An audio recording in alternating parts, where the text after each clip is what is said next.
Bueno, les decía bienvenidos a todos, bienvenidos a esta actividad que organiza ANCOM, la Agencia de Noticias de la Carrera de Ciencias de la Comunicación, en el marco de la Semana de la Memoria. Le damos la bienvenida a Graciela D'Aleo, que va a ser la protagonista, entrevistada por Camila de la Fuente. Para los que todavía no conocen ANCOM, una breve explicación. ANCOM es, como les decía, la Agencia de Noticias de la Carrera de Ciencias de la Comunicación. El 100% del contenido de la agencia lo realizan estudiantes del último tramo de la carrera.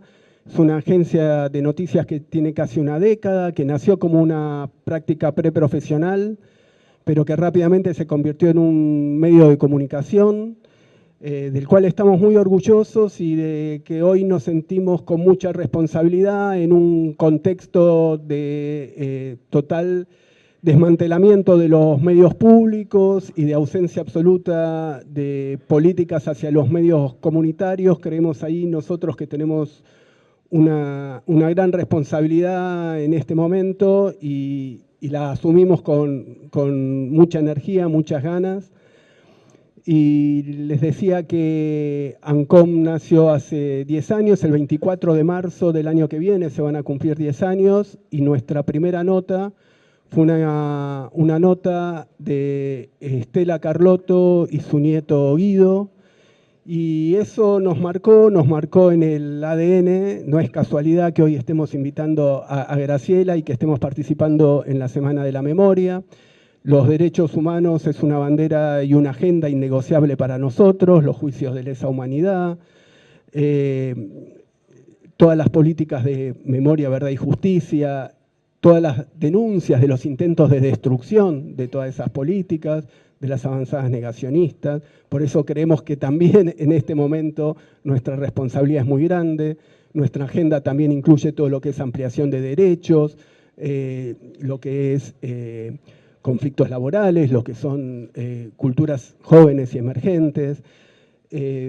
Así que muchos de ustedes son estudiantes, están invitados a participar de la agencia. Bueno, nada, no quiero robar más tiempo, solo quiero pasarle la palabra a Camila y a Graciela, que son los que tienen cosas importantes para decir de este evento. El taller 3, ¿no?, de redacción periodística, de géneros periodísticos, a cargo de Grisel Haber, que está acá también participando de la actividad. Bueno, muchas gracias, bienvenidos. Bueno, buenas tardes a todos, a todas. Bueno, muchas gracias, Graciela, por estar acá. Quería empezar un poco con una pequeña presentación. Graciela Vicky D'Aleo es una mujer que ha dejado una huella indeleble en la lucha por los derechos humanos en nuestro país. Fue secuestrada el 18 de octubre de 1977 por su militancia en el movimiento peronista revolucionario Montoneros y permaneció detenida desaparecida en la ESMA hasta el 20 de abril de 1979. Los marinos decidieron convertirla en mano de obra esclava, lo que le permitió ir durando dentro del campo de concentración, y tras un año y medio de detención clandestina, los militares decidieron liberarla. Momento a partir del cual Graciela dedicó cada segundo de su vida a denunciar las aberraciones y los crímenes de la dictadura. Tras su cautiverio se exilió primero en Venezuela, luego en España. Vivió en Madrid de 1979 a 1984. Ya en democracia estuvo presa, rechazó un indulto del expresidente Carlos Menem y fue prófuga de la justicia, hasta que la historia puso las cosas en su lugar y se convirtió en una de las testigos clave para que se juzgue a los represores en Argentina y en el exterior, mientras en nuestro país reinaban las leyes de impunidad. En aquellos primeros años de democracia, los genocidas emprendieron campañas de desprestigio contra las víctimas que consistían en acusar a quienes habían sobrevivido a sus atropellos, a sus torturas, de colaboradores con la dictadura. Pero los hechos fueron más contundentes que las falsedades y Graciela siguió declarando en instancias judiciales en Argentina, en el exterior. Declaró ante la CONADEP en el juicio a las juntas y más tarde, cuando llegaron las leyes de impunidad, lo hizo también en España y en Italia. En el juicio que inició el juez español Baltasar Garzón en 2005, logró condenar al represor Adolfo Silingo, el confesor de los vuelos de la muerte, un eufemismo que los genocidas usaban para describir el asesinato de sus víctimas, a quienes tiraban vivas desde un avión al Río de la Plata. Cuando en Argentina se derogaron las leyes de obediencia debida y punto final, Graciela continuó declarando en juicios de lesa humanidad que aún hoy siguen en curso. Además de ser una sobreviviente socióloga, desde 1996 integra la Cátedra Libre de Derechos Humanos en la Facultad de Filo de la UBA. Desde 2003 es miembro del Grupo Caos, un equipo de querellantes y abogados que participan en los procesos judiciales por crímenes de lesa humanidad. Su voz ha sido clave para contar lo que los genocidas intentaron ocultar y para reivindicar la memoria de sus compañeros detenidos desaparecidos. Así que muchas gracias, Graciela, es un honor. Bueno, un poco para empezar con las preguntas, lo que decía en la presentación, a lo largo de estos años vos compartiste tu experiencia en distintos espacios, desde la militancia, en la academia, en los juicios. ¿Cómo es para vos transitar este camino de transmitir la memoria tanto en lo personal como en lo colectivo? ¿Querés probar a ver si va este? A ver si no.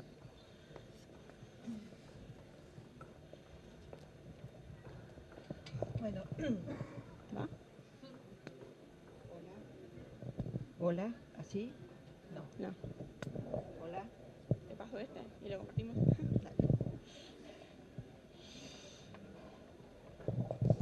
Se trata de compartir, no de ser tan individualista. Que no haya micrófonos para todos, sino uno para todos. Bueno, buenas tardes, muchas gracias por la invitación para compartir este encuentro. Bueno, me pregunta Camila cómo es transitar esto. Bueno, diría yo que con ciertas matizaciones y modificaciones, lo que hemos intentado, voy a hablar muchas veces en plural, no porque me sienta como el Papa, sino porque absolutamente toda mi experiencia de vida es colectiva y junto con otros y otras, lo cual no quiere decir que lo que yo diga compromete a otros y otras compañeras, son también mi responsabilidad.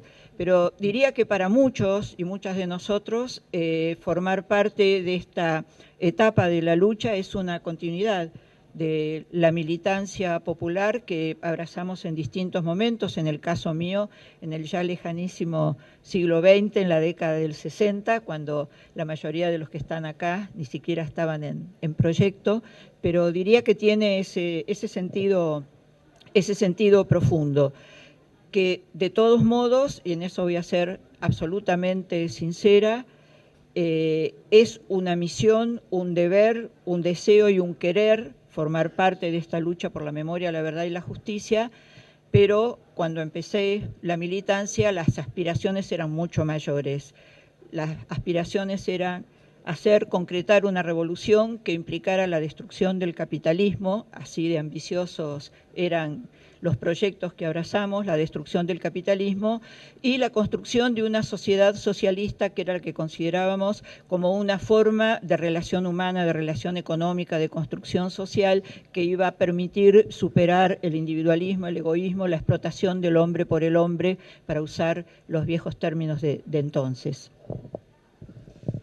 Y bueno, el término sobreviviente es una parte fundamental de tu vida, vos lo dijiste. ¿Cómo integras esto en tu día a día sin que se convierta en una etiqueta que te defina completamente?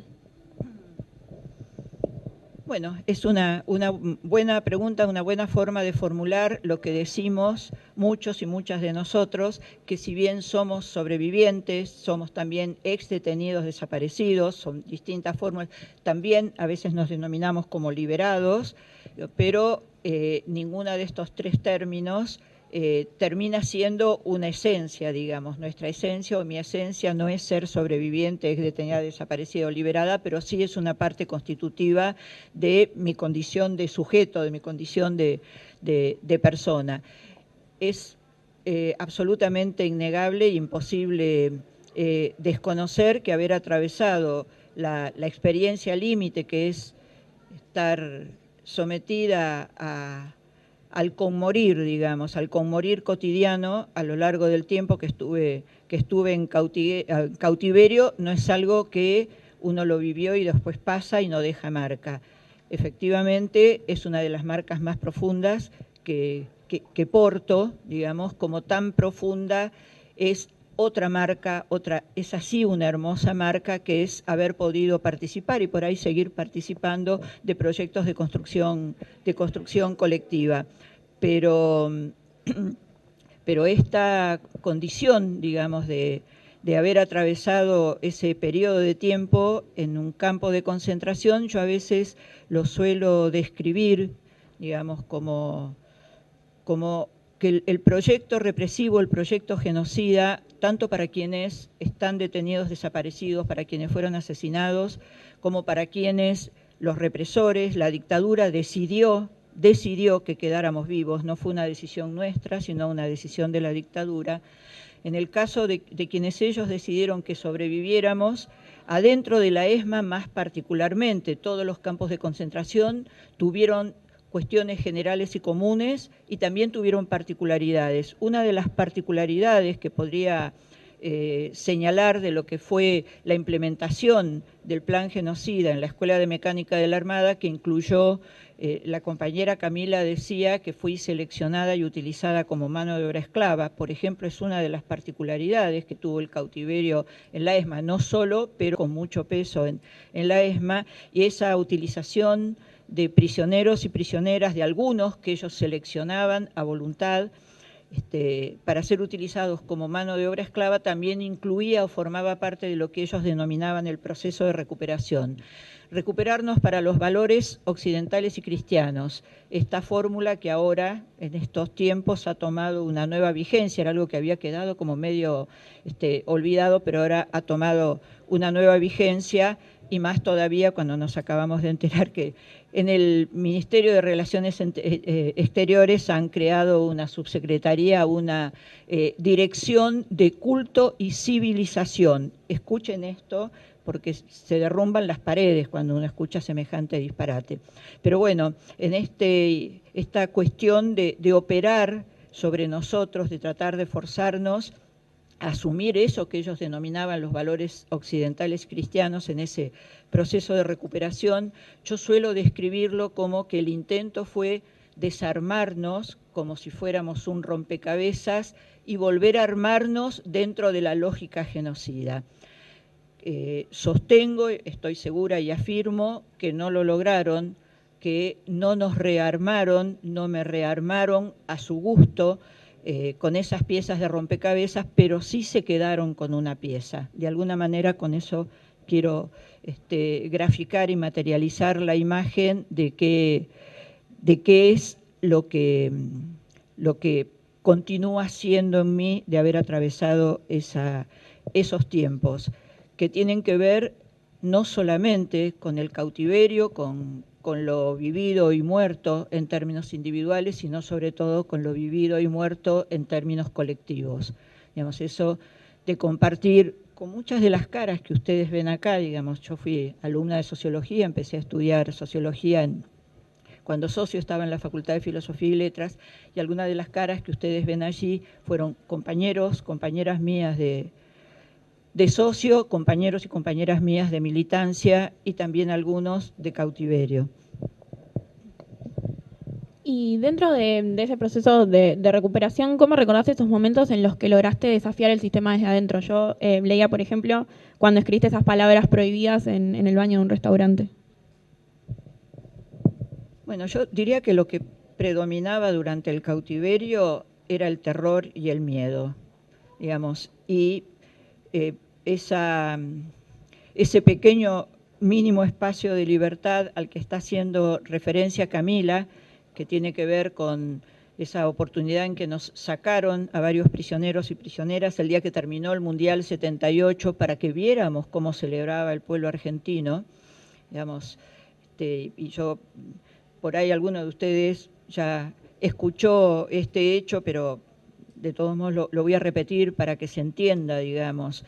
En esta cuestión del ejercicio del proceso de recuperación estaba esto de sacarnos al mundo exterior y volver a meternos en el submundo que era el cautiverio, que era el campo de concentración clandestino. Sacarnos a ese mundo que para quienes nosotros éramos seres invisibles y desaparecidos porque estábamos desaparecidos, nos sacaban al mundo y después nos volvían a meter en el submundo del campo de concentración. Una de esas oportunidades fue para el día de la final del Mundial, que varios compañeros y compañeras fuimos seleccionados para salir. Ahí venía la voz de mando, fulano, tal, prepárense para salir. Y bueno, nos subieron a distintos vehículos y ahí a mí me tocó subir a un Peugeot 504 color verde musgo, en el cual lo manejaba un represor de nombre Alberto, que todavía está impune, y en ese auto también iba el prefecto Febres, aquel integrante de la prefectura, digamos, que tenía a su cargo, además de secuestrar, torturar, matar, también tenía a su cargo las compañeras secuestradas embarazadas. En ese vehículo que empezó a circular desde la Avenida Libertador, cuando llegamos a la calle Cabildo, claro, la calle Cabildo era un mundo de gente celebrando, cantando, festejando. Y ahí, digamos, es cuando yo dije que quería ver cómo festejaban y le pedí permiso al represor, a Febres, para poder sacar la cabeza. Ustedes saben que el Peugeot tiene una abertura arriba. Me autorizó, me paré en el asiento, porque yo lo que estaba buscando era salir un poco en libertad. El auto es la prolongación del cautiverio. Pero confieso que cuando me paré y vi esa celebración tan en directo, me puse a llorar y dije, si yo me pongo a gritar que soy una desaparecida, nadie me va a dar pelota. Eso es estar desaparecido, estar también en ese mundo real y concreto y que para el resto uno no exista. Bueno, después de un ratito y cuando ya se me habían secado las lágrimas, volví a sentarme y como los marinos no podían seguir avanzando de tan grande que era la cantidad de gente que circulaba por la calle, decidieron, en un término muy naval, poner proa al norte.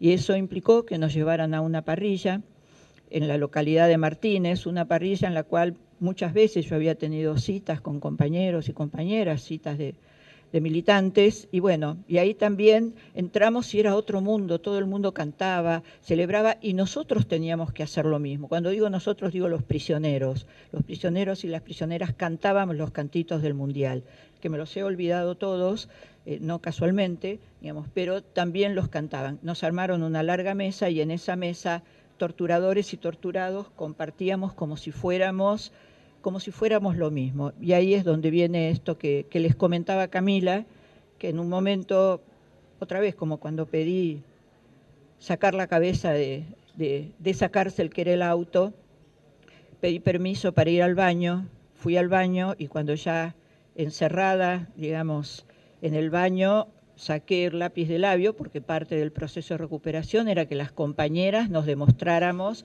interesadas como las mujeres normales, que nos gustara cuidarnos, y entonces nos devolvían o nos daban lo que le habían sacado a otras prisioneras cuando fueron secuestradas de las cuestiones de cosmético. Por eso yo tenía el lápiz de labio.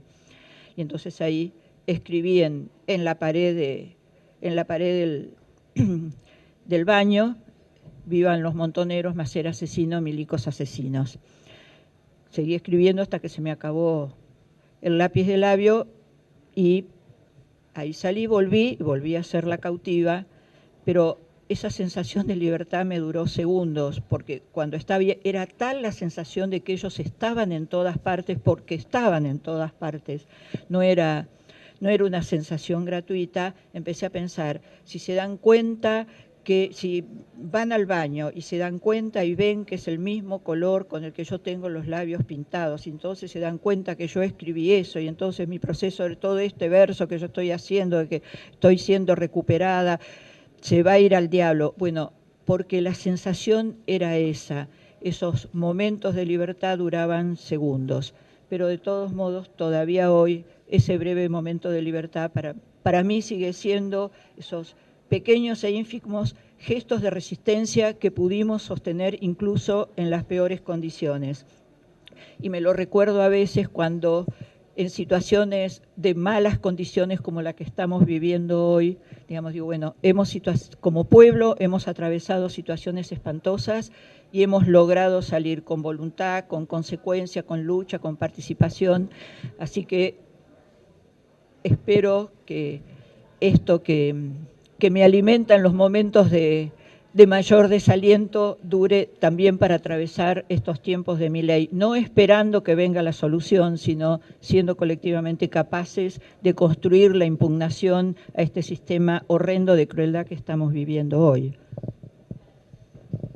Y después de haber estado detenida, desaparecida, presa, exiliada, ¿qué significó para vos volver y participar de toda la lucha sobre la denuncia a la dictadura, a los crímenes de los genocidas?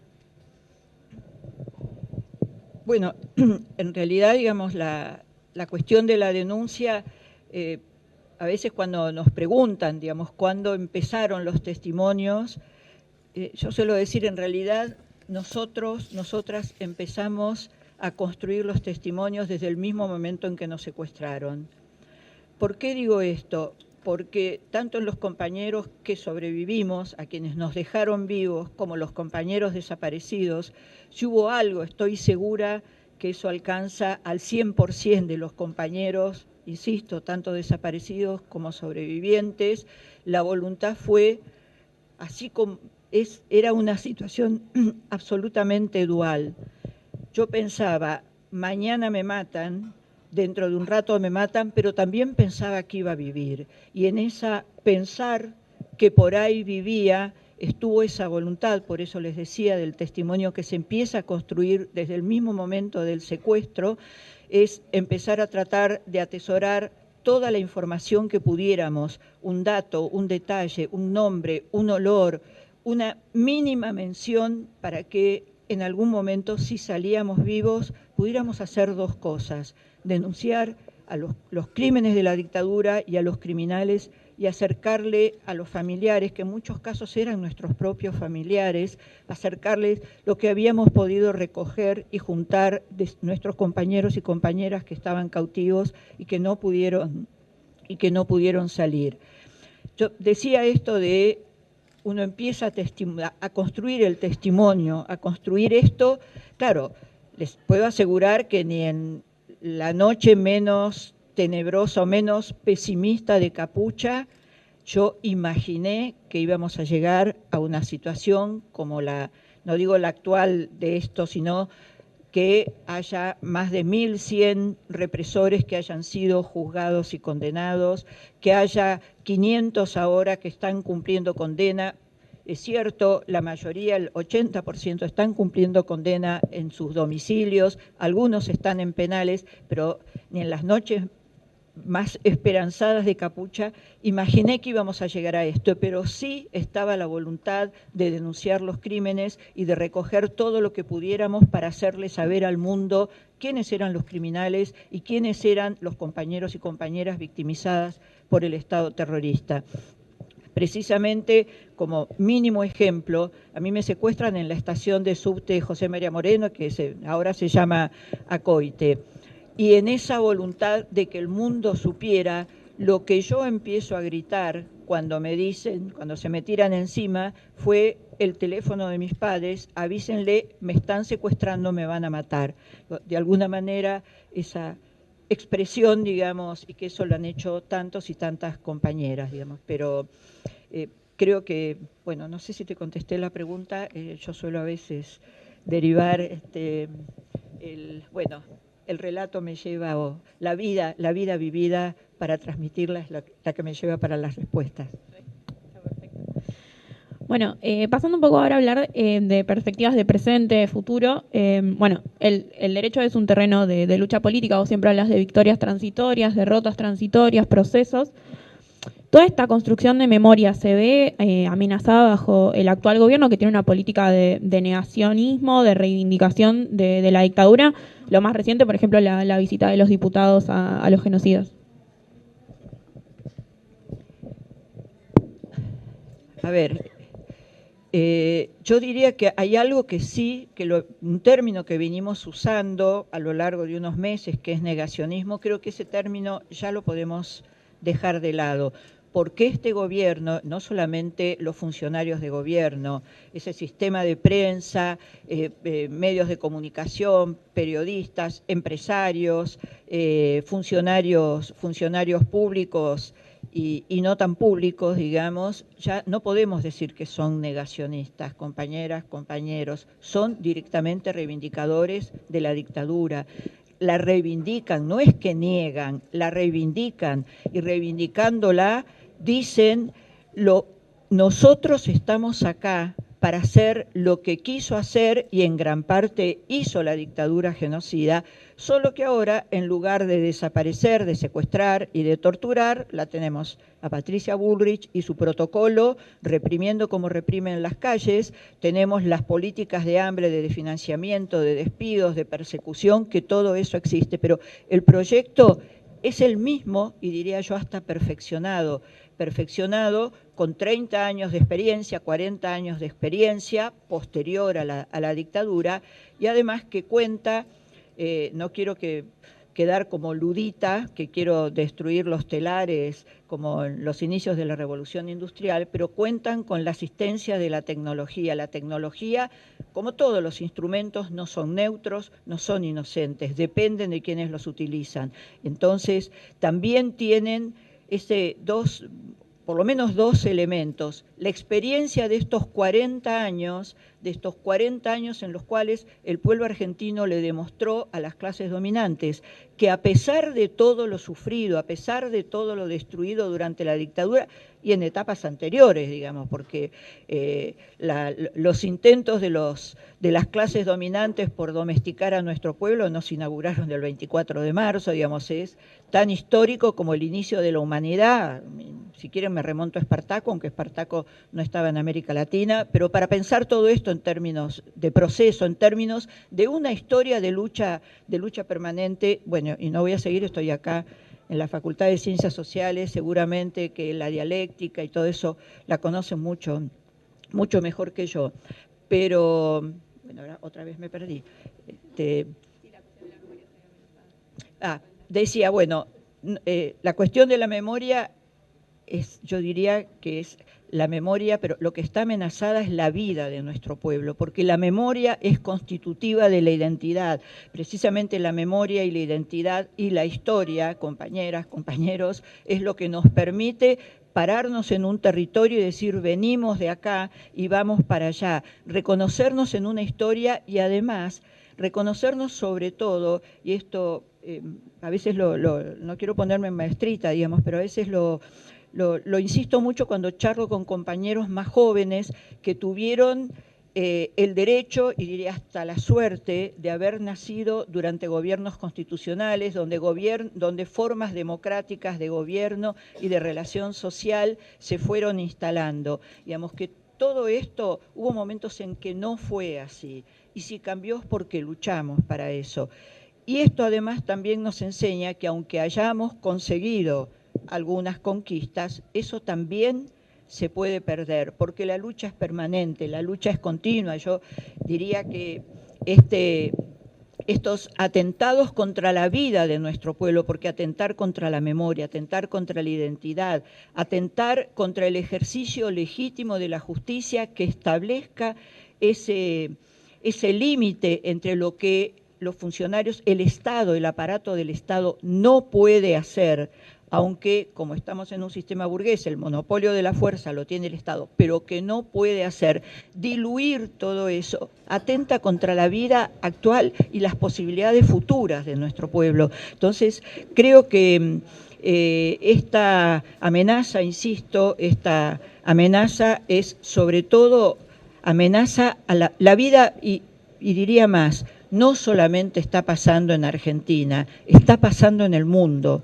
Y creo que eso nos tiene que poner sumamente alerta. Yo a veces cuando escucho, veo incluso las cosas que se dicen desde las estructuras de poder, escuchándolo a Cunio Libarona, por ejemplo, diciendo las barbaridades que dijo, esto me suena a la década del 30 en Europa, pero ni siquiera al fascismo, no por quitarle el peso al fascismo, son nazis, el pensamiento del exterminio tan exacerbado y tan puesto desde en las identidades políticas, en las identidades tradicionales, en las identidades, en las elecciones sexuales. Son nazis, entonces acá estamos viviendo, y insisto, y creo que lo está viviendo el mundo también, una nueva forma que acumula toda esa experiencia, todo ese tremendo y horrendo saber que acumularon las clases dominantes a lo largo de la historia, a la que le van incorporando los nuevos elementos. En Argentina, diría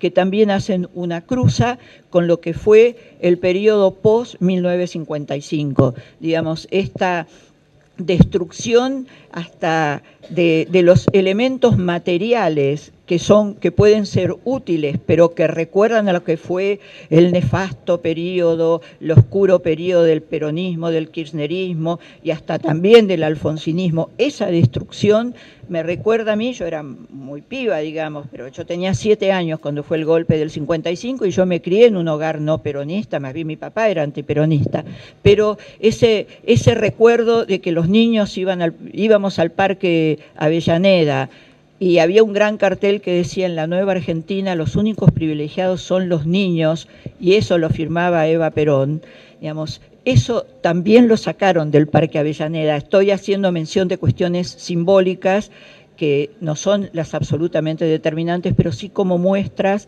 de poder pensar estos tiempos, y saber, digamos, que no podemos tener, diría yo, un pensamiento o una acción que se focalice pura y exclusivamente en el puntito que nos ataca a nuestra quinta. Nosotros somos estudiantes, docentes, formamos parte de la comunidad de la universidad pública que debemos, queremos y deseamos defender. Estoy segura que compartimos eso, pero con esa conciencia sabemos que la única posibilidad de defensa y supervivencia y construcción de la universidad pública es si la ligamos a las otras luchas de los otros sectores populares. No sé si no me fui por las ramas de la respuesta. Cuando daba exámenes en la facultad era un poco más direccionada. Está bien. En tu opinión, la cuestión de reivindicación, de apologismo a la dictadura ha avanzado en estos últimos años, sobre todo en las nuevas generaciones. O sea, pienso en estos jóvenes libertarios que muchos de ellos, ya lo que decías vos, no son ni negacionistas, sino que directamente son apologistas. Sí, tampoco quiero cargarle las tintas y las responsabilidades a las nuevas generaciones, digamos, apologistas, cultores de la teoría de los dos demonios, de la teoría de los excesos, del inocentismo de algunas víctimas y de que hay víctimas inocentes y víctimas culpables, todos esos escalones, todos esos jalones que vinimos recorriendo, digamos, desde que se empezó a cuestionar, desde que se empezaron a presentar los primeros habeas corpus, digamos, y desde las clases dominantes y mucho desde los medios de comunicación, se empezaron a construir discursos justificatorios que recorrimos todos esos, digamos, porque esto ya ni dos demonios acá, el tuit ese famoso del diputado Benedict, que no dice que hubo dos demonios y entonces hay que tocarlo, no, él dice directamente: fuimos a ver a héroes de la patria, combatientes, por eso digo que son reivindicadores, no son negadores, no son negacionistas. Pero, digamos, creo que es cierto que hay cuestiones, hay perspectivas que han permeado en los sectores juveniles y que se nota mucho, entre otras razones, porque los jóvenes son más, digamos, numéricamente, pero tampoco es que los jóvenes y las jóvenes han recibido eso, no sé, desde el cielo. Han sido permeados también por actitudes de las generaciones anteriores, e insisto, acá estamos en una carrera de comunicación, no quiero decir que son los únicos responsables, pero los medios de ser un trabajador de prensa, un trabajador de la comunicación, no es lo mismo, compañeras, compañeros, no es lo mismo que ser zapatero. El zapatero debe hacer zapatos que de buena calidad para que el que se lo ponga no se le deformen los pies. Esa es una responsabilidad, pero el periodismo que trabaja con la materia más, diría yo, más, por un lado, maleable y por otro lado, más universal, que es la conciencia de los seres humanos, la conciencia nuestra de los individuos individuales y colectivos, tienen una responsabilidad absoluta. Y parte de esas responsabilidades, y esto ya Diego me habrá escuchado, lo habremos hablado alguna vez, esa responsabilidad de el periodista, el notero, la notera, que va a hacerle una entrevista a Benedict. Y lo que hace es ponerle el micrófono, no repreguntar, no que el periodista le diga al entrevistado lo que tiene que decir, pero sí interpelar al que está entrevistando para no transformarse en un propagandizador de lo que ese sujeto está diciendo, es parte de la responsabilidad. Seguramente lo verán en la carrera, pero a mí es una cosa que me preocupa mucho, me preocupa mucho en estos tiempos porque me doy cuenta que estas distintas formas de llegada, digamos, yo, imagínense, vengo de la generación de la radio esa que era como una capilla y de los diarios, digamos, de la prensa gráfica. La televisión incluso vino mucho después. No uso redes, no uso celular, prefiero seguir siendo antediluviana en ese sentido, digamos, pero todo lo que la posibilidad infinita de circulación, no de información, sino de lo que a cualquiera se le canta decir, sea cierto o no sea cierto, se corresponda con la realidad o no se corresponda con la realidad, transforma, diría yo, a quienes generan y a quienes están en los medios de comunicación una responsabilidad todavía más grande que la que existía en otros tiempos. Una vez más, sí que no contesté tu pregunta, pero bueno. Alguna vez un periodista me dijo, cuando vos te hagan una entrevista, no importa lo que te preguntan, vos decís lo que querés decir. Está perfecto. Pues ya voy a volver al tema de los jóvenes, porque bueno, la película 1985 ha servido tal vez como una puerta de entrada para que los jóvenes se acerquen a la historia reciente del país. ¿Qué impacto crees que tiene la cultura popular, como el cine, obras de teatro, novelas, en la educación y en la sensibilización sobre los derechos humanos en las nuevas generaciones y en general? O sea, yo creo que son un instrumento fantástico, pero, como decía antes, un instrumento, depende de lo que pongas en ese instrumento y cómo lo utilices.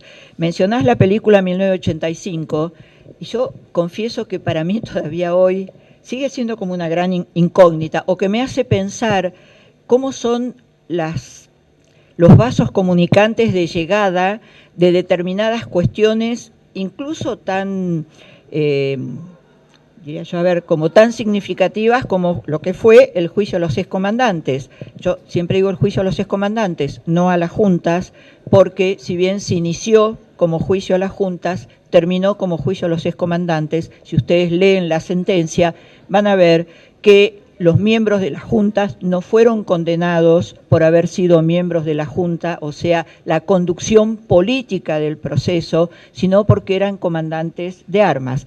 No les voy a desarrollar todo esto porque forma parte de un largo trabajo de construcción de la impunidad, digamos, pero con lo importante que fue ese juicio, y me parece sumamente significativa la película, pero para mí sigo teniendo un interrogante que no he logrado despejarlo.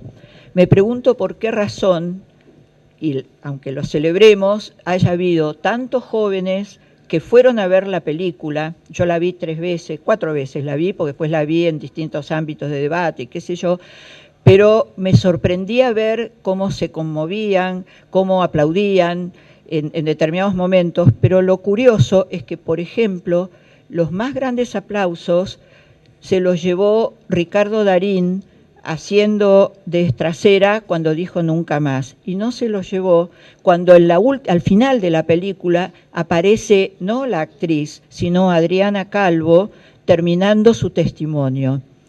Y la otra cosa, digo, pero además de eso, sí me sorprende, digo, ¿por qué razón tantos y tantas fueron a ver esa película, insisto, se conmovieron, la vieron, se escribieron, y no van a los juicios que están en la calle Comodoro Pi, donde un juicio como ese, y diría yo, hasta más significativo que ese, porque los testigos pudimos hablar y decir todo lo que tenemos para decir, no nos cortaban como nos cortaron en el juicio a los excomandantes, porque en estos juicios porque luchamos para que no fuera así, ya no nos tratan como culpables, como sí nos trataban a los sobrevivientes y a muchos familiares en el juicio a los excomandantes. Recuerdo, digamos, lo que eran los abogados defensores interpelándonos y acosándonos en esas audiencias, y en muchos casos sus señorías, los 6 jueces que estaban ahí sentados, dejaban pasar esas preguntas.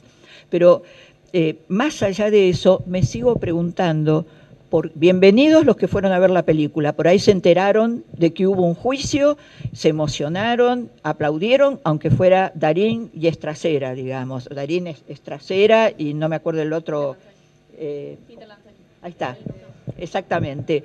Digo, y no van a ver ese ejercicio material de denuncia, de condena, de testimonio, donde los sobrevivientes y los familiares estamos ahí en carne y hueso, lloramos, nos reímos, nos emocionamos o testimoniamos como si estuviéramos hablando en tercera persona, porque todo eso sucede en el testimonio también. Yo no testimonio todas las veces igual, y he declarado en ámbitos judiciales infinidad de veces y en encuentros como este también. Ningún testimonio es igual a otro, pero están los jueces en carne y hueso, están los represores en carne y hueso, están los abogados de las querellas en carne y hueso, están los miembros del tribunal, están los fiscales. ¿Por qué no los van a ver cuando suceden real y materialmente? Cuando me trato de poner en una mezcla de socióloga, que yo no soy socióloga, sino estoy socióloga, digo porque tardé 29 años en recibirme, no sigan mi ejemplo, por eso digo que estoy socióloga, pero a veces digo, bueno, ¿será que no soportan, necesitan la mediación de una pantalla para tolerar eso tan terrible? Por un lado lo puedo entender, pero no soy maternalista en eso, compañeras, compañeros.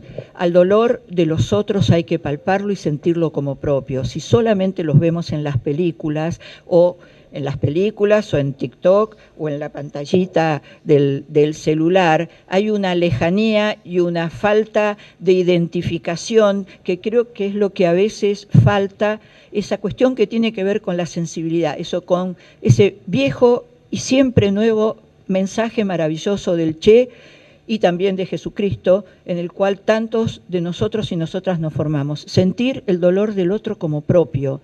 Eso, porque además la militancia, el compromiso, testimoniar, luchar, estudiar, son grandes actos de amor, digamos. Entonces, yo aprovecho para pasarles el aviso. Como todavía hay algunos juicios, porque también los tribunales, los jueces con la cuestión de la pandemia se tomaron el gustito, y entonces las audiencias, gran parte no son presenciales, son virtuales, o sea, vienen a ser todas como una película 1985, pero cuando hay audiencias presenciales, y ahora empezó un juicio en la localidad de San Martín que no es tan lejos, la sentencia de Brigada Güemes va a ser el día 27 de septiembre y va a ser presencial. Vayan a verlo, compañeras, compañeros, vayan porque es una experiencia que les va a servir, no lo digo con criterio utilitario, les va a servir para entender por ahí mucho de esta Argentina de hoy y para por ahí hasta eso, sentir que cuando nosotros decimos que un gran acto de resistencia en los campos de concentración era que un prisionero viniera y te apretara el hombro en esa oscuridad, cuando eso estaba prohibido, cuando estabas encadenado, cuando estabas encapuchado, cuando te dolía todo porque te habían molido a palos o te habían picañado, o cuando te acercabas y le dabas un beso a la mamá, a la compañera embarazada que estaba por parir. Esos eran nuestros actos de resistencia, digamos, lo van a entender más, digamos, porque eso, lo del abrazo humano, el significado del abrazo humano sigue siendo, aún con la tecnología, con la inteligencia artificial y con todo lo que se les ocurra, uno de los grandes tesoros que nos hacen seguir siendo humanos. Insisto en esto de seguir siendo humanos, porque creo que una de los ejes, de los blancos de ataque de las clases dominantes universales, no solamente argentinas, es absolutamente drenar todo sentido de humanidad, quitarnos nuestra condición de seres humanos, de humanidad, y contra eso tenemos que luchar tanto como contra tantas otras cosas. Bueno, esta pregunta tal vez viene un poco de la frustración, si se quiere, de mi generación o mía, me hago cargo, pero ¿cómo construimos una perspectiva de presente y un proyecto de construcción para el futuro con una mirada amplia, una perspectiva amplia de derechos humanos, que incluya al feminismo, que incluya al medio ambiente, cuando sentimos que todo el tiempo se está corriendo el eje y retrocedemos décadas?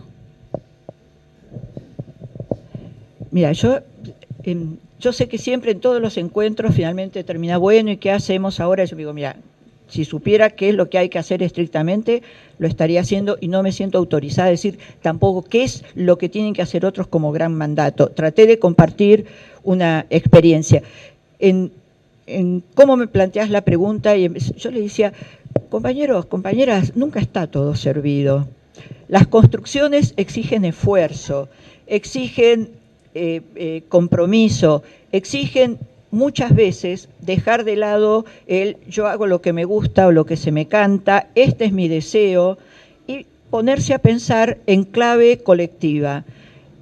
Juntar, o sea, yo creo que en algún momento se los dije también, la militancia es una acción muy exigente, es una acción que realmente te obliga a ir eligiendo, y cuando uno elige hay algunas cosas que las deja de lado en pos de otras, pero también es un gran acto de alegría y de placer, no es solamente sacrificio, no es solamente dolor. Mi vida, por eso yo no soy solo sobreviviente, mi vida no fueron solamente los 15 meses adentro de la ESMA y los 2 meses y medio que me tuvieron los marinos en una especie de libertad vigilada en Bolivia. Mi vida es lo que viví antes. Si pude soportar eso y si pude llegar a la edad que tengo hoy y estoy con ustedes, es porque aquel tiempo y la militancia posterior, incluso este encuentro de hoy, es también algo que nos alimenta, que nos da alegría y que también nos da placer, aunque nos cueste. Yo antes de venir acá venía, ¿qué me van a preguntar? ¿Y qué tengo que decir? Y a ver si lo que digo que está, digamos, como en una cosa chiquita, pero también estoy disfrutando este momento. Cuando les digo también estoy disfrutando, porque estos encuentros para nosotros y por ahí también para ustedes son momentos de una exigencia grande, porque yo me siento responsable por lo que estoy hablando con ustedes. Digamos, no es que piense que les estoy abriendo la cabeza a todos y soy como el Espíritu Santo que cayó sobre vuestras cabezas y entonces todos ahora van a ser, no sé, porque yo dije algo, van a hacer eso. No estoy pensando eso, digo, pero sí es un acto de gran responsabilidad intentar transmitir una experiencia y compartir con ustedes desde esa experiencia, pero también escuchar qué es lo que ustedes se proponen. Entonces, yo te devolvería la pregunta. Para las... Bueno... Ya sé, bueno, pero yo veo que en las entrevistas eso a veces pasa, digamos. Entonces también lo voy a hacer.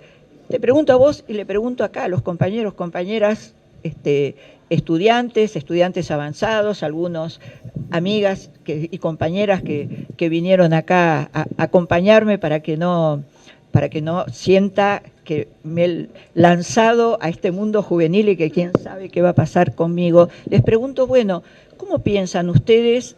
O sea, a ver, la pregunta sería esta: cuando las situaciones son adversas o cuando hay grandes dificultades, ¿qué piensan ustedes que hay que hacer? ¿Esperar que eso pase? ¿Generar alguna forma de hacerle frente? ¿Decir no puedo hacer nada? No sé, pregunto. Bueno, desde mi lado yo pienso que la organización y la militancia es el camino para poder cambiar las cosas. No quita igual esto que te decía de la frustración de capaz cosas que yo pensaba que estaban resueltas, en cierta forma no lo están. Creo que acá igual la mayoría, muchos de los que estamos acá somos jóvenes que estamos comprometidos con nuestro tiempo, con los desafíos que tenemos en torno a los derechos humanos. Pero bueno, para cerrar, te quería preguntar un mensaje que nos quieras transmitir a nosotros, a aquellos que queremos seguir luchando por los derechos humanos y que queremos esta perspectiva amplia que te decía antes, que incluya hasta los derechos de cuarta generación, ¿no? Como una mirada amplia de los derechos humanos. Sí, esto último me parece central, digamos, no limitar esto, porque a veces pareciera que derechos humanos, y a veces escuchamos esos discursos tan berretas, sí, derechos humanos son todo lo que tiene que ver con lo que pasó en la dictadura. No, compañeros, derechos humanos es todo aquello que como humanidad conquistamos. Esa vieja fórmula y siempre valiosa, por más que hoy muchos digan que es un disparate, de que de cada necesidad nace un derecho, o que lo que se tradujo en derechos fue aquello por lo cual se luchó antes. Es la lucha la que hace la ley, como le escuché decir hace unos años a un compañero del movimiento de trabajadores sin tierra, digamos. Por lo tanto, derechos humanos es un espectro muy amplio y también es algo que hemos construido como humanidad en cuanto a cuáles son nuestras necesidades como seres humanos, y que a esas necesidades hay que construir colectivamente las respuestas y cómo darle satisfacción a esos derechos. Lo único que se me ocurre decir es, compañeros, compañeras, hay que seguir haciendo, digamos, hay que seguir haciendo, no dejar que nos gane la desesperanza. El escepticismo es para los cómodos, aunque en realidad hay veces que uno siente que no le queda más remedio que ser bastante escéptico, pero cuando eso nos agarra, no sé, miremos a ellos, y no solamente a ellos, miremos a tantos y a tantas que hoy están haciendo. Miremos a esos jubilados que ayer salieron a la calle para reclamar sus derechos, porque, compañeros, aparte lo digo pues soy jubilada, los jubilados no nos están regalando, no es con la de ustedes que nos están pagando la jubilación. Nosotros trabajamos durante décadas y aportamos para precisamente cuando llegue el tiempo de que por una cuestión biológica no podemos seguir laburando, pero además por una cuestión de reemplazo, porque si nosotros nos quedamos agarrados a los laburos hasta el momento que nos morimos, cuando tengamos 100 años, ustedes no van a tener laburo, digamos. Miren también a eso, y mírense ustedes cada vez que hacen un acto solidario, que se comprometen con algo, o que en una clase son capaces incluso hasta de interpelar a un profesor y plantear ese desafío para no comprarnos como verdades absolutas, sino problematizar. Diría que ese es a mí un verbo que me gusta mucho, problematizar. Preguntar, repreguntar, preguntarse, buscar respuestas y después volver a preguntar. Y lo diría también en relación a esto que vos decías, que lo entiendo, pero también me sale decir un ejemplo. Cosas que se creían que estaban consolidadas.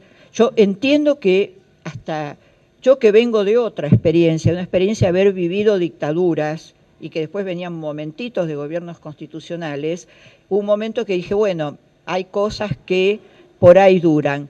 Nunca es así, nunca las conquistas son definitivas. Las conquistas se defienden con la lucha, te las arrebatan.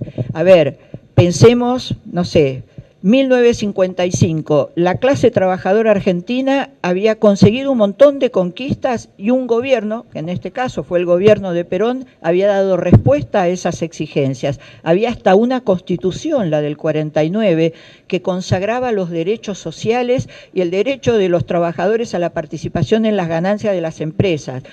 Todo eso estaba plasmado hasta en una constitución. Y vino el golpe del 55 y lo borró de un plumazo. Para recuperarlo hubo que luchar y llegamos al 25 de mayo del 73 y la generación mía que empezamos a militar en los 60 vivimos esa brevísima primavera que nos duró poquitito, nos duró muy poquito esa primavera, y después vino la dictadura y después parecía que la impunidad estaba consagrada para siempre después de las leyes de punto final, obediencia debida y de los indultos. Llegó el desierto de la década menemista y seguimos luchando, insistimos, y hoy hasta podemos ver el juicio a los excomandantes en la película 1985 y que gran parte de la población la vaya a ver y la aplauda. Bueno, todo eso fue con lucha y con la convicción de que ninguna conquista es definitiva. No soy pesimista, en esto soy realista. Las conquistas se mantienen con la lucha, con el compromiso y además siempre yendo por más, digamos, profundizando. Eso es lo único que se me ocurre decirles. Bueno, muchísimas gracias, te quiero agradecer.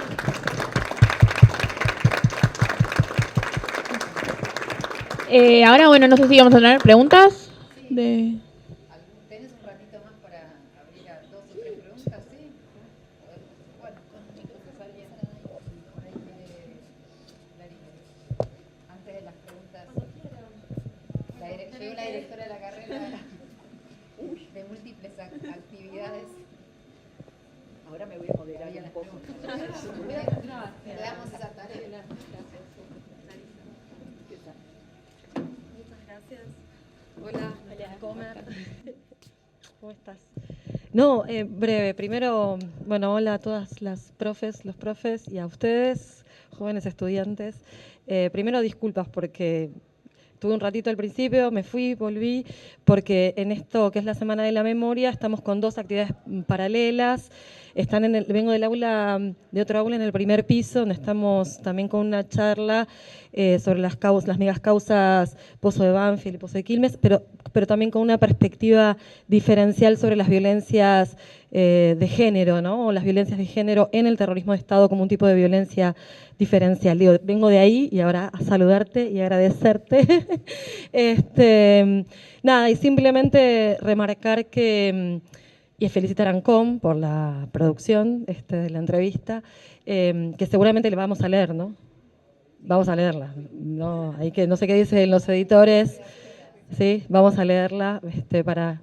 No, simplemente enmarcar que esto lo hacemos en la Semana de la Memoria porque como carrera, como facultad, nos parece muy importante hacer un paréntesis, si se quiere, en el desarrollo de las currículas, aunque tratamos de vincularlo a las propias currículas, porque nos parece muy importante generar los espacios, asumir el compromiso para en este momento, más que nunca, hacer memoria, compartir, digamos, también intergeneracionalmente, con ustedes que son la mayoría muy jóvenes, y en un contexto de recrudecimiento de los discursos negacionistas, y no solo los discursos, las acciones negacionistas, también la visita a los represores, digamos, también forman parte de esas acciones y discursos que vuelven a intentar naturalizar digamos, la negación del terrorismo de Estado, ¿no? Entonces me parece que como universidad pública, como facultad, como carrera, necesitamos asumir el compromiso de compartir con ustedes estas conversaciones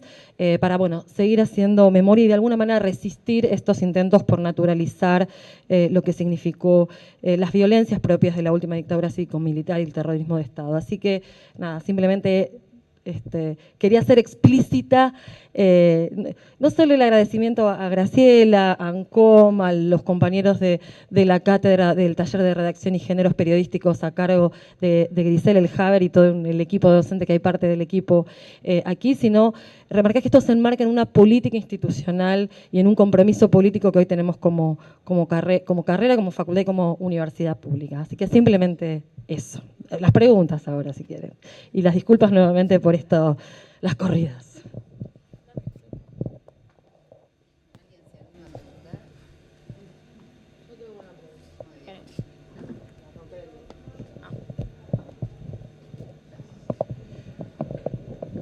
Te quería preguntar, Graciela, ¿cómo es esta cuestión de que una de las diputadas que fue a sacarse la foto con los genocidas, primero ahora aparece como una especie de arrepentida y a su vez que es de una generación joven, además, y que en un momento salió a decir que no sabía quién estaba yendo a ver, y ahora descubrió el nunca más y descubre el porqué, el número 30.000 y el concepto de ese número?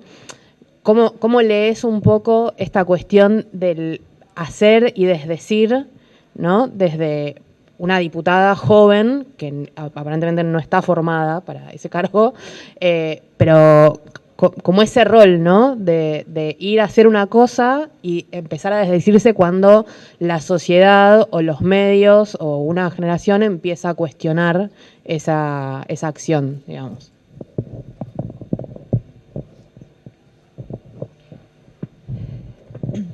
A ver, me parece que para pensar sobre esto hay como varias líneas, digamos, ¿no? Una de las líneas para analizar esa conducta es decir, bueno, qué sé yo, también podría no saber, quién sabe, a lo mejor fue una escuela. Claro, cuando lo pienso así, digo, es imposible, porque ya hace unos cuantos años que en las escuelas, aunque más no sea como ejercicio de la currícula, algo tienen que decir los docentes acerca del 24 de marzo. O sea, que hubo una dictadura, sí o sí lo tiene que saber. La otra cuestión que pienso, la otra línea de pensamiento es, y esto sí me preocupa mucho de la subjetividad predominante hoy, que es la falta del sentido de responsabilidad. ¿Qué quiero decir con esto del sentido de responsabilidad? Yo no me puedo presentar para ser diputada, por ejemplo, como no me puedo presentar para ser docente, como no me puedo presentar para ser estudiante, si no asumo la responsabilidad que implica ese rol. O sea, ser diputado, claro, lo que pasa es que hay degradaciones que se han venido dando en esta posmodernidad y en ese aberrante de discurso de decir que la política es, me va a salir un término poco académico, digamos que la política es algo despreciable, que no sirve, que eso, la política es uno de los actos más sublimes del ser humano, porque es la intervención de los individuos y de los colectivos en el espacio público para construir un destino común. Entonces, ahí hay una responsabilidad de la diputada, hay una responsabilidad de la fuerza política y hay una responsabilidad, digo, para que lo reflexionen y lo tengan en cuenta todas las fuerzas políticas, digamos que poner un nombre en una lista no es llenar un casillero del PRODE, no sé si sigue existiendo el PRODE, gana este, o poner, voy a ser más moderna, poner me gusta o no me gusta, son los militantes del pulgar, digamos, tanto pueden decir me gusta como no me gusta, con algo que está decidiendo la vida de miles de personas. Eso sí, les reconozco que parezco ludita, pese a que digo que... Pero a mí la facilidad con la cual cualquiera de nosotros opina sobre cualquier cosa, cuando esa cualquier cosa tiene que ver con vidas de otros, ¿no? Me parece un acto de violatorio de lo que es el respeto al conjunto y a los individuos. Entonces, yo creo que, por otra parte, en mi costado cristiano, diría, bueno, a veces se cometen errores y el derecho al arrepentimiento lo tiene cualquiera. En este caso, para volver a la vieja formación cristiana, si yo cometo un pecado, o en nuestra militancia, si yo como militante cometí un error, llegaba tarde a una cita y eso implicaba riesgo para otros, que se frustrara alguna acción, que algún compañero se quedara, no sé, sin poder dormir esa noche porque no tenía dónde dormir y yo lo tenía que llevar a mi casa a dormir. Eso me implicaba una sanción, y no porque fuéramos estalinistas y que había que castigar todo, porque cuando tenemos responsabilidades y esas responsabilidades no somos consecuentes y no las cumplimos, y no porque fue un error no buscado, sino porque estamos ahí como podríamos estar en un desfile de modas, que creo que es lo que pasa con algunos y algunas funcionarias, digamos, hay una cuestión de... Y ahí sí se me va esta historia de que, bueno, si hay un propósito de enmienda, como decíamos cuando nos confesábamos los católicos, que tiene que haber arrepentimiento y propósito de enmienda. En este caso, el propósito de enmienda no existe. Lo que tiene que hacer esta gente es aceptar, digamos, o plantear, no hacer el monobloque, digamos, sino decir, yo no doy para esto, tengo que ir, como a veces decíamos nosotros en broma, me tengo que ir de vecino timbreable a Quitilipi. Les explico qué quiere decir esto. Si yo tenía alguna responsabilidad política en la organización, en el grupo, en la agrupación, en el barrio, y no había cumplido con esa responsabilidad, había fallado una y otra vez, ¿no? La primera, decían, bueno, hay una sanción, te vas de vecino timbreable, porque era como el nivel más bajo en la militancia, tenías que ir a tocar los timbres, digamos así, no era que ibas a tener un lugar... Que se vaya de vecino timbreable a Quitilipi. Quitilipi es una localidad de Santiago del Estero que nos parecía lejísimo, digamos. Perdón que traiga estas anécdotas así también. Ven ustedes que no éramos todos tan aburridos, serios y graves. Pero además la otra cuestión es decir, puede ser, digamos, porque a veces... yo también soy bastante cuestionadora y problematizadora de transformar a un represor en el ícono. Para mí lo preocupante y lo grave no es que estos personajes que fueron, como corrige una diputada, no fueron de visita, fueron a reunirse, que no es lo mismo, conceptualmente no es lo mismo, digamos, si sabían o no sabían individualmente quién era Guastiz, o Vázquez Sarmiento o Pernía. Lo que sí sabían, aunque no les conocieran la biografía individual a cada uno, lo que sí sabían es que estaban yendo a reunirse con genocidas para diseñar políticas de impunidad. Y eso lo sabían. Entonces, eso tiene que tener una consecuencia para todos. En relación a esta diputada, yo creo, bueno, lo voy a decir así como se ponía un patito en la cabeza, agarró el nunca más y caminaba con el nunca más. Compañero, el sobaco no es una fuente de conocimiento. Lo digo porque a veces, eso nos decían a nosotros muchas veces los profesores cuando andábamos con los libros abajo del brazo y decían, no, los libros hay que leerlos, digamos, así no te va a entrar. Entonces, el nunca más no le va a entrar porque lo lleve de la manito, le va a entrar no exactamente el nunca más, lo que es la historia de nuestro pueblo, si se pone a hacerlo y se siente responsable y consecuente. Lo que tendrían que hacer, si tuvieran 3 miligramos de dignidad, estos personajes, es decir, no nos da... Los que dicen que no sabían o que fueron engañados. Benedict es un militante de la causa de la impunidad, es un militante de la causa de la reivindicación de la dictadura. Insisto, mucho más que el negacionismo, Clarisa, y me permito subrayarlo, lo estuvimos charlando antes, lo estuve diciendo yo, charlando, no dejé hablar a nadie.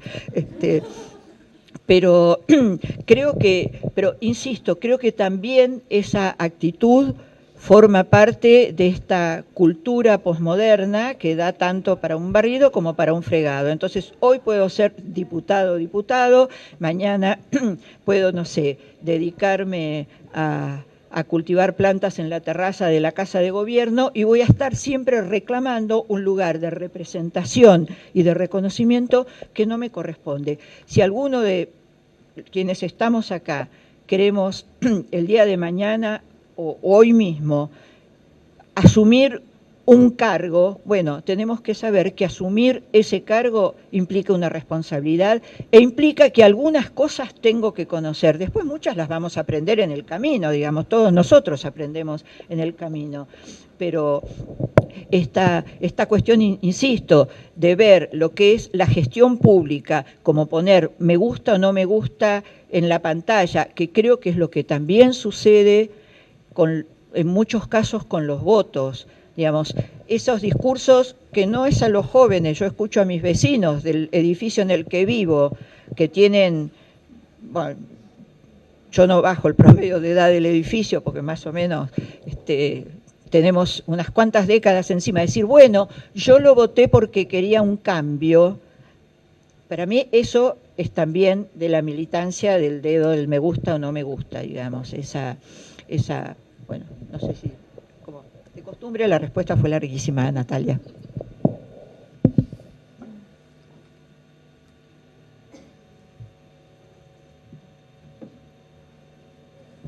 ¿Alguna otra pregunta?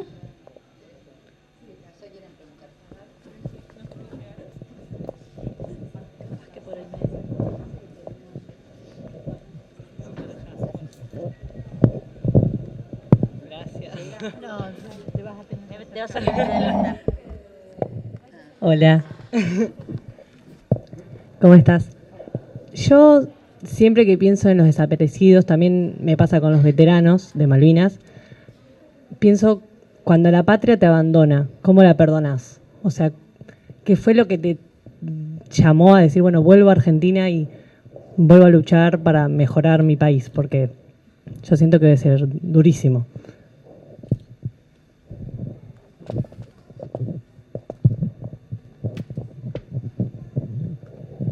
No voy a decir que no sentí en algunos momentos, váyanse todos al diablo, si quieren esto, por ahí a veces lo siento en este momento. La noche de las elecciones me quería tirar por el balcón, digamos, porque no podía concebir este resultado.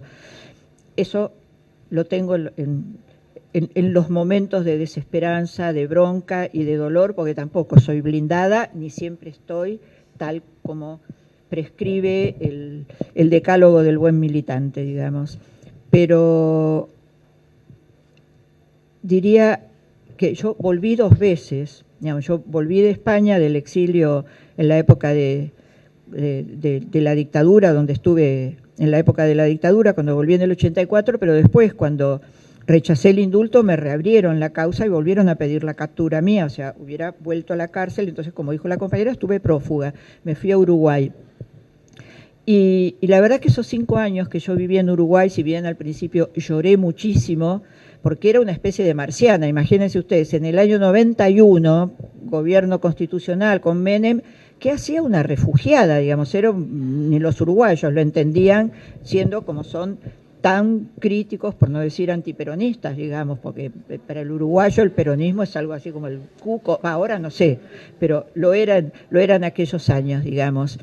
Pero finalmente cuando me volvieron a aplicar el indulto de prepo, porque yo lo rechacé y el proceso duró 5 años y me lo aplicaron de prepo porque finalmente después de todas las vueltas que dio la causa, sus señorías concluyeron que el indulto era una gracia presidencial y que era irrechazable. Por lo tanto, muy a mi pesar, estoy indultada.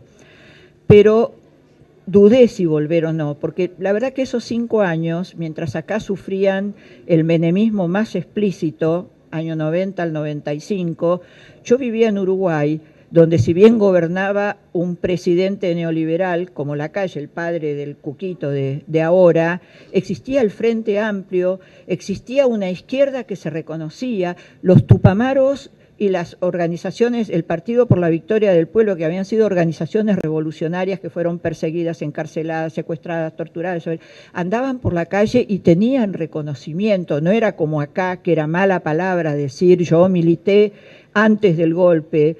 Nosotros vino la dictadura porque antes había lucha, había participación, digamos, acá era otra historia, era mala palabra, digamos, reconocerse o poder decir. En los 80 si decías que habías sido miembro de alguna organización revolucionaria, ibas en cana. En los 90 pasabas como, no sé, alguien que lo que había hecho era provocar el golpe y mejor no lo digas. Por lo tanto, pensé en algún momento quedarme en Uruguay. Pero después dije, este es mi territorio de amor y lucha. Si bien la concepción de la militancia también incluye el internacionalismo proletario, para usar los viejos términos del siglo XX, y cuando yo empecé a militar en el año 67 teníamos muy presente esto, de que era crear 2, 3, muchos Vietnam, como decía el Che, no importa donde me sorprenda la muerte, siempre que mi grito de guerra sea escuchado. Teníamos también esa concepción. Yo recuerdo que le decía a mi compañero cuando decías, bueno, no, y entonces cuando hagamos la revolución acá, después vamos a ir allá, y un día le dije, bueno, pero alguna vez nos vamos a poder quedar a disfrutarla. Digo esto para que entiendan lo que era la concepción, digamos, la pasión de que el cambio fuera para todos, no solamente para nuestra patria.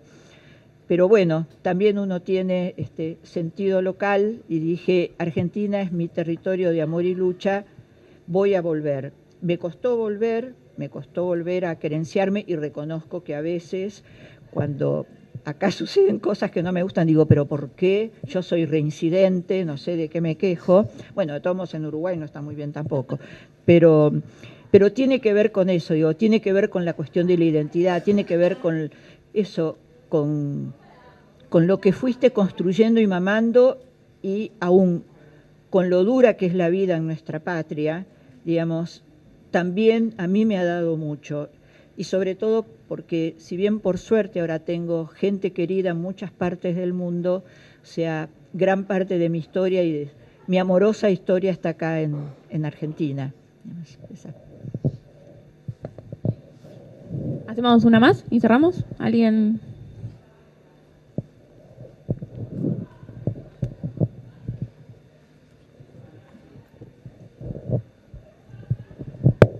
Hola, sí, quería consultarte, más que nada, en este último año estuvo pasando mucho que se empezaron a poner cosas en cuestión que si bien antes quizás era medio como mala palabra o que se los trataba de ignorantes a todas estas personas que ponían en cuestión el tema de si eran 30.000 o si no eran, o a favor de la dictadura, o empezaron a cuestionar por qué habían sido secuestrados, que si bien siempre apareció, quizás eran una minoría.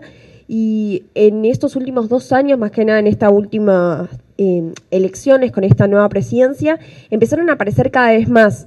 ¿Qué pensás? Y si bien antes dijiste que la lucha nunca termina, que que yo creo lo mismo, y obviamente siempre va a haber unas personas contrarias que piensen distinto a nosotros. ¿Qué pensás de todas estas personas que aparecieron, que la verdad es que son bastantes, que incluso muchas personas cambiaron de opinión acerca de si eran 30.000, si no eran, si estaban a favor de la dictadura, o incluso muchos reivindicando que vuelva a suceder?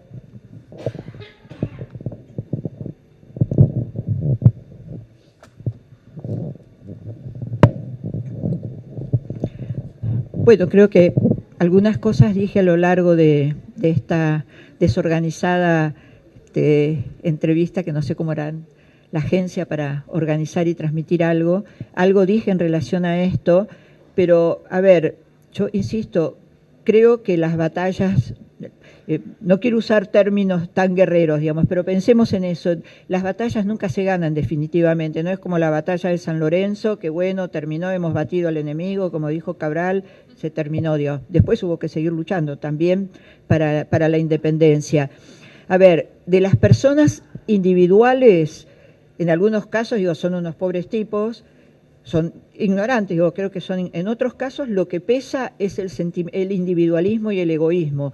O sea, pensar, digamos, y creo que esa es una marca muy fuerte que dejó la dictadura, una marca muy fuerte, digamos, el genocidio no es solamente el exterminio material y simbólico en el momento en que el genocidio se está perpetrando, es todo lo que construyó y construye en la subjetividad individual y colectiva. Cuando a nosotros intentaban arrancarnos información o que no fuéramos, cuando yo digo el gesto de solidaridad de que alguien te apriete el hombro, eso podía ser castigado con una paliza o castigado con un traslado. Traslado, el eufemismo de que te llevaran a la muerte, porque la solidaridad estaba prohibida. Si la solidaridad está prohibida y te puede llevar a la muerte, entonces la salida individual, ¿cuál es? No voy a ser solidario, me cuido yo y el otro que se arregle. Son cosas que incluso las vemos ahora.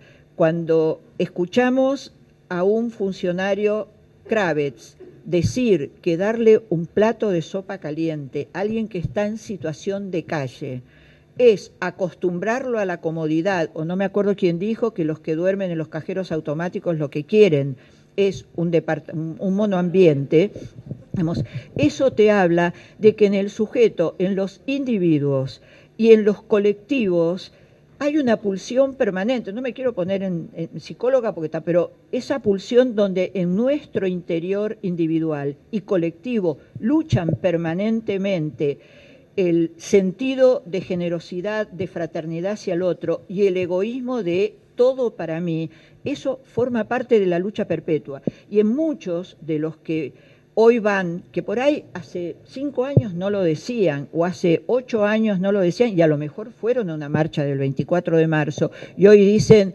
bueno, pero también por algo habrá sido, con los militares estábamos mejor, cosas, o que no tienen memoria, o sí individualmente ellos podían estar mejor, pero no importaba lo que pasaba con miles y con millones, como hoy también hay quienes están pasando la bomba. Hay miles que están viviendo bien y no les importa lo que pasa con los otros. Esa mentalidad es la que lleva a decir, bueno, si los mataban por algo será, algo habrían hecho. Y por otra parte, no dicen eso, por ejemplo, cuando la policía de Bullrich reprime como reprime o cuando va Sabac Montiel y le gatillan la cabeza a Cristina Kirchner, o cuando una dirigente política y social como Milagros Sala hace ya 8 años que está presa con causas que son amañadas, y eso lo celebran, porque hay una cosa, yo diría que hay un núcleo en la subjetividad que tiene que ver con el egoísmo. Eso es una cuestión. Y después hay una cuestión de pertenencia de clase. Hay una cuestión de pertenencia de clase, aunque no vivas en Recoleta, sino que vivas en el fondo de Villa Soldati, digamos. El nacimiento tampoco te da la ideología de la solidaridad, de la fraternidad, de luchar contra la explotación de aquellos que están apoderándose de lo que es colectivo para disfrutarlo individualmente. Todo eso está presente en ese. Y, por ejemplo, planteabas lo de los 30.000. Aquellos que hacen y aquellas que hacen eje en la cuestión de si fueron 30.000, 29.999 o 10.000, es porque lo que están haciendo no es decir, bueno, seamos lo más rigurosos posibles en la construcción de la memoria y de la verdad, sigamos investigando y buscando para poder completar esa lista que se hizo en aquel año 84 con el trabajo de la CONADEP. No, no es por eso, es porque lo que quieren es relativizar, degradar y desmentir y bastardear lo que ha sido el trabajo de construcción de la memoria de nuestro pueblo. O sea, yo muchas veces digo, bueno, a ver, en los 30.000 nos queda absolutamente claro que ese número redondo es un número que expresa una política, la política de exterminio, como los 6 millones de exterminados por el genocidio nazi. A lo mejor fueron 5.998.000 o 6.300.000. Digamos, eso, los que atacan esa perspectiva es porque lo que quieren hacer es atacar la esencia de la lucha de reivindicación de nuestros compañeros y sobre todo atacar la esencia de la lucha contra la impunidad de los genocidas. Digamos, después hay algunos que repiten como loro cualquier cosa, digamos, pero es cierto que unos años atrás hay cosas que no se decían.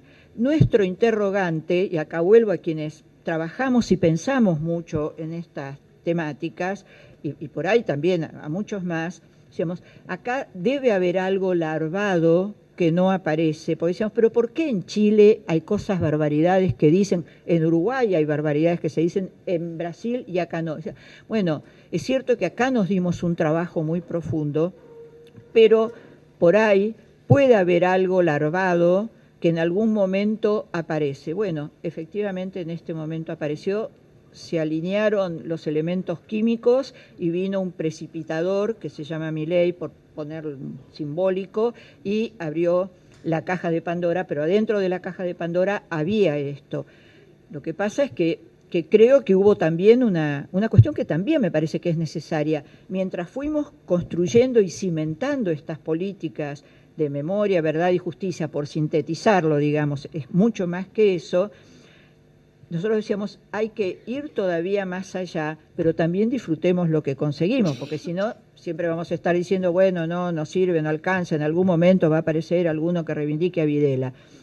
Yo creo, insisto, como decía antes, tenemos que tener siempre la perspectiva de la necesidad de consolidar lo que conquistamos, sabiendo que si no lo consolidamos y no vamos un poco más allá, va a haber posibilidades de retroceso. Y además, porque compañeras, compañeros, acá se trata de una pugna histórica entre los explotadores y los explotados.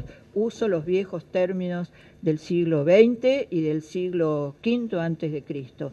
Y mientras haya explotadores, va a haber voluntad de explotar, de expropiar a los otros, de llevar adelante genocidios, de hambrear, de reprimir como reprimen en el día de hoy. Eso lo tenemos que tener presente y parte de nuestra conciencia es saber que vamos a afrontar eso. Y con los miedos que portamos, yo hablo por mí, con los miedos, con las ganas, los deseos, la solidaridad que portamos, vamos a poder hacer algo contra eso, sobre todo si nos juntamos. Si estoy yo solita contra el mundo, me va a pasar la marabunta por encima y no vamos a conseguir nada, pero creo que eso es también la perspectiva de lo colectivo, de construir comunidad y lo colectivo y la participación y bien donde esté presente lo que les decía en algún momento, no solo la ideología que es necesaria, no solo el conocimiento, no solo la voluntad, sino también esto, de que adentro tuyo esto te llene de dolor y de bronca y también te llene de alegría cuando algo conseguimos. Bueno, ¿una más hacemos? ¿Alguien?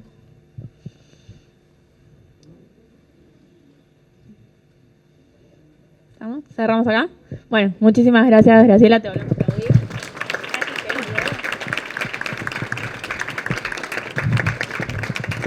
No, solo les quería pasar rápidamente el aviso que algo que a lo largo de tantos años logramos construir en el ámbito de la universidad pública, acá en esta facultad han hablado de políticas, bueno, en la Facultad de Filosofía, nuestra Cátedra Libre de Derechos Humanos, que fue la primera que se creó en nuestro país y que se creó en la década negra, en la década vacía de voluntad de construcción de derechos humanos desde las políticas públicas, que fue en la década menemista, cumple 30 años y que en el mes de octubre vamos a desarrollar una serie de actividades para transmitir lo que a lo largo de 30 años fuimos haciendo colectivamente como cátedra. Entonces le vamos a pedir a la eficacísima agencia ANCOM que nos ayude en la difusión para también invitarlos a todos y todas ustedes a que participen y se acerquen también para compartir con nosotros y para contagiar a los estudiantes de la Facultad de Filosofía de las ganas de participar de las actividades de la cátedra.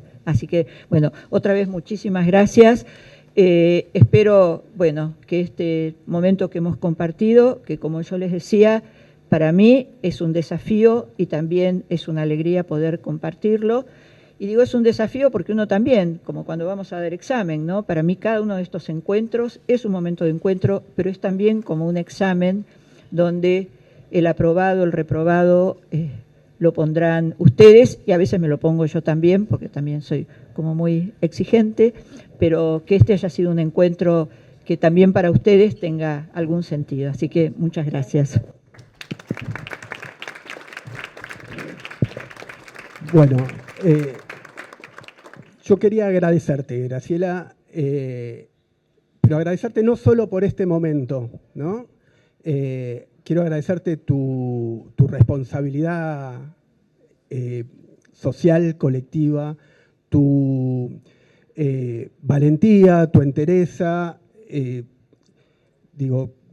Creo que las políticas de memoria, verdad y justicia, los 40 años de democracia con todos los avances y retrocesos que tuvo, vos, y cuando digo vos, lo digo en un vos colectivo, en aquellos sobrevivientes, en aquellos exiliados, en aquellos presos políticos, en aquellos nietos recuperados, porque también son todas víctimas ante el horror de la desaparición, que a veces quedan invisibilizados. Su constancia, su testimonio, con todo lo que eso significa, ¿no? Creo que para cualquiera de nosotros es muy difícil pensar que no es solo recordar, muchas veces también es revivir, y eso es muy doloroso y muy injusto que sean quienes tienen que ponerse a cargo y en su espalda la lucha por una sociedad mejor y por un nunca más concreto y real. Así que no solo por esta charla que fue súper enriquecedora, sino por toda esta constancia, esta militancia, esta responsabilidad de estos 40 años de democracia. Muchas gracias.